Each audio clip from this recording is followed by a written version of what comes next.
ರಾಮನಗರದಲ್ಲಿ ನಿಮ್ದು ಸಮಾವೇಶ ಇದೆ, ಇವತ್ತು ಬಿಡದಿನಲ್ಲಿದೆ. ಅವರು ಒಂದ್ ಕಡೆ ಮೂಡ ಪಾದಯಾತ್ರೆ ಮಾಡ್ತಿದ್ದಾರೆ. ಮಾಡಲಿ.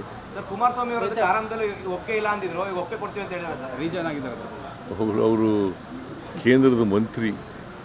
ಯಾರು ಅವರು? ಕೇಂದ್ರದ ಮಂತ್ರಿ, JDSನ ನಾಯಕ. ಏನೂ ಇಲ್ಲ ಈ ಕೇಸ್ನಲ್ಲಿ ಅಂತ ಒಂದ್ಸಾರಿ ಪಾದಯಾತ್ರೆ ಬೇಡ ಅಂತ ಹೇಳ್ತಾರೆ. ಮಳೆ ಜಾಸ್ತಿ ಆಗಿದೆ, ಜಲಾಶಯಗಳೆಲ್ಲ ತುಂಬಿಕೊಂಡಿದ್ದಾವೆ, ಪ್ರವಾಹ ಬಂದಿದೆ, ಅದ್ರ ಕಡೆಗೆ ನಾವು ಗಮನ ಕೊಡಬೇಕು. ಈಗ ಹೊರಟೋಯ್ತಾ ಅದು? ಹಾಂ, ಮಂತ್ರಿ ಪದವಿಗೆ ಡ್ಯಾಮೇಜ್ ಆಗುತ್ತೆ ಅಂತ ಕೇಂದ್ರ ಸರ್ಕಾರದಲ್ಲಿ ಮಂತ್ರಿ ಆಗಿದ್ದಾರೆ, ಅವ್ರ ಮಾತನ್ನ ಕೇಳ್ತಾ ಇದ್ದಾರೆ ಅಂತ, ಅವ್ರ ಮಾತನ್ನೇ ಕೇಳ್ತಾ ಇದ್ದಾರೆ ಅಂದರೆ ಇವರು ಸ್ವಇಚ್ಛೆಯಿಂದ ಮಾಡ್ತಾ ಇಲ್ಲಲ್ಲ. ಹಾಂ, ಇದನ್ನೆಲ್ಲ ಎದುರಿಸೋದಕ್ಕೆ ನೀವು ಎಷ್ಟು ಮಟ್ಟಕ್ಕೆ ಸಿದ್ಧರಾಗಿದ್ದೀರಿ? ನಾವೆಲ್ಲ ಸಿದ್ಧ ಆಗಿದ್ದೀವಿ, ಎಲ್ಲ ಎದುರಿಸ್ತೀವಿ. ಮಳೆಯಿಂದ ಮನೆಗಳು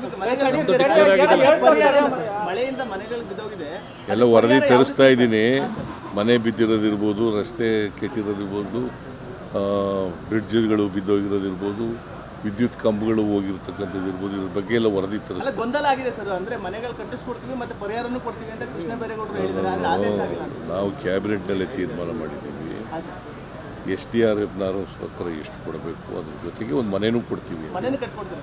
ಆದೇಶ ಆಗುತ್ತಾ ಸರ್? ಯಾವಾಗ ಆಗುತ್ತೆ ಸರ್? ಆದೇಶ ಆಯ್ತು. Thank you sir.